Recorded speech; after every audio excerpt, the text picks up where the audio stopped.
नमस्कार, रामराम, जय शिवराय। सर्वप्रथम तुम्हा सर्वांना महाशिवरात्रीच्या खूप शुभेच्छा आणि स्वागत आहे पुन्हा एकदा एका नवीन व्हिडिओमध्ये। मित्रांनो, महाशिवरात्री निमित्तच मी आता आपल्या शेतातल्या मंदिरात जातोय, जे मंदिर जवळपास 30 वर्ष जुनं मंदिर आहे। थोडा वेळ तिथे मस्त आपण ध्यानस्थ बसूया। हा व्हिडिओ शेवटपर्यंत बघा। तसेच मित्रांनो, ज्या लोकांनी चॅनलला सबस्क्राईब नसेल केलं त्यांनी कृपया चॅनलला सबस्क्राईब करा।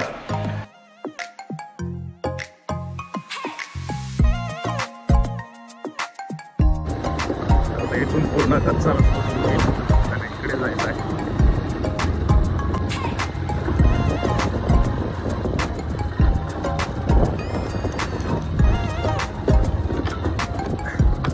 पूर्ण मंदिरापर्यंत असाच रस्ता आहे शेतातून, समोरूनच गाडी चालवावी लागणार आहे।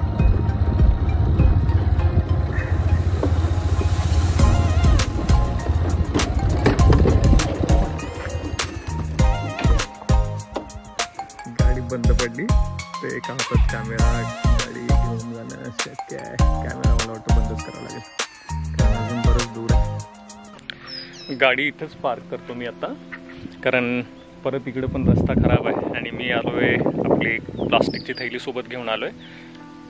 अवघड जाते गाडी चालवायला, तर रिस्क नको, इथं पार्क करू। मंदिर या साईडला आहे। आता मागच्या 15-20 दिवसापूर्वीच या शेताची नागड्डी वगैरे केलेली नव्हती, कारण तूर होती इथे। तर आता नागड्डी असल्यामुळे सगळी ढेकळं झाली, तर थोडंसं चालायला अवघड जाते शेतातून। ठीक आहे, आता जवळ झालं आहे तसंही। मला इथे असं वाटतंय की कुणीतरी ऑलरेडी बहुतेक मंदिरामध्ये आहे, पूजा करत आहे। जवळ गेल्यावर आपल्याला समजून जाईल कोण आहे ते। जर कोणी पूजा करत असेल तर थोडा वेळ त्यांची पूजा होईपर्यंत थांबावं लागणार बहुतेक। त्याशी ढेकळा असल्यामुळे चालायला अवघड जात आहे, लक्ष देऊन चालावं लागते आणि दम पण लागत आहे त्याच्यामुळे। आलंय मंदिर आपल्यासोबत, हे मंदिर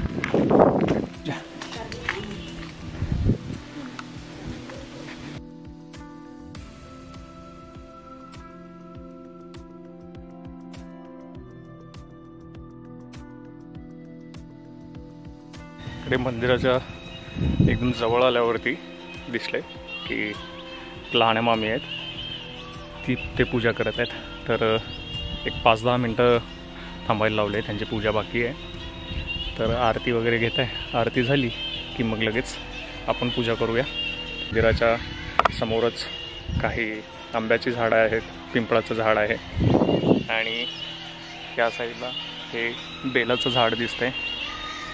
इथून जवळच हा जो धुरा दिसतोय हा वाला, या धुऱ्याच्या पलीकडेच पैनगंगा नदी गेलेली आहे इथून।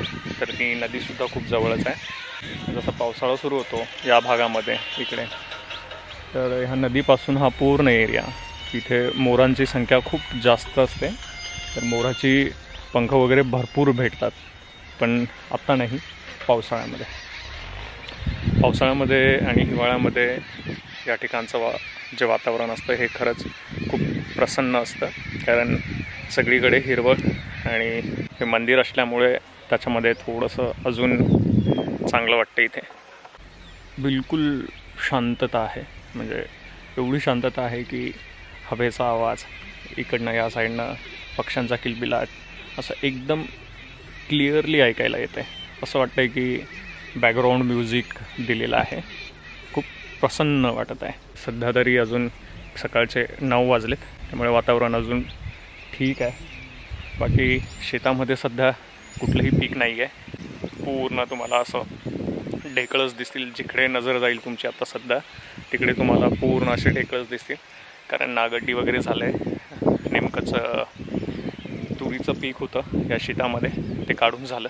आता उन्हाळ्यामध्ये नागड्डी करून हे पूर्ण जमीन चांगली तापली पाहिजे, ठीक आहे, जेणेकरून पुढचं जे पीक आहे त्याला चांगला उतार भेटला पाहिजे। यासाठी ही पूर्ण अशी जेवढी ही जमीन दिसते, हे या साईडचा जेवढा ही एरिया, हा टोटल 45 एकर जमीन आहे। हे आमचे जे मामा आहे त्या मामांची जमीन आहे टोटल। सो भरपूर मोठं क्षेत्रफळ आहे। घरून जर यायचं म्हटलं तर पायी पायी येणं खूप अवघड होऊन जातं. साधारण 1.5-2 किलोमीटर हे मंदिर पडतं, त्यामुळे गाडीवरतीच यावं लागतं.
पूजा करून झाली आपली. आज म्हणजे एक चांगली गोष्ट अशी होती की आजच्या पूजेमध्ये रिसेंटलीच मामा प्रयागराजला गेले होते. ते गंगा नदीचं पाणी घेऊन आले होते. तर ते थोडंसं पाणी आपल्या घरच्या पाण्यामध्ये थोडंसं मिक्स केलं आणि त्यानेच आज आपण अभिषेक केला आहे. चांगली गोष्ट होती की म्हणजे त्या पाण्याने, गंगा नदीच्या पाण्याने आजचा अभिषेक झाला आहे. सो गाडी आपण त्या साईडला लावलेली आहे, गाडीकडे जाऊया. तुम्हाला जर हा व्हिडिओ आवडला असेल तर लाईक करा, शेअर करा आणि चॅनलला सबस्क्राईब करायला विसरू नका. भेटूया आपण पुढच्या ब्लॉगमध्ये. धन्यवाद.